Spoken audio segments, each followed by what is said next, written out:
হয়নি, প্রায় শেষের পথে, এখনো শেষ হয়নি। আর এই যে আহনাফের জন্য এই যে বিরিয়ানি, কারণ আহনাফ খুব ভালো পছন্দ করে বিরিয়ানি খেতে, এই জন্য এই যে আমার বাবাটার জন্য তার বিরিয়ানি, জন্মদিন উপলক্ষে বিরিয়ানি। এটা হচ্ছে গরুর মাংসের বিরিয়ানি, গরুর মাংসের বিরিয়ানি না, স্পেশাল বিরিয়ানি বলে। গরুর মাংস দিয়ে। না, স্পেশাল বিরিয়ানি।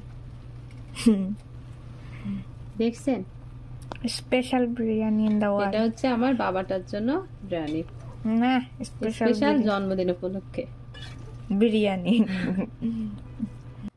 তো অবশ্যই আহনাফের জন্য সবাই দোয়া করবেন। আহনাফের সেপ্টেম্বর মাসে আজকে আহনাফের বার্থডে, সবাই আমার বাবাটার জন্য দোয়া করবেন। আর আমি মা হিসেবে কি আর রান্না করে খাওয়াবো, তো যতটুকু পারি ততটুকুই চেষ্টা করি। এখানে বাবাটার জন্য স্পেশাল মাটন না, এটা হচ্ছে স্পেশাল বিরিয়ানি, এটা গরুর মাংসের বিরিয়ানি। তো কেমন হয়েছে অবশ্যই সবাই জানাবেন।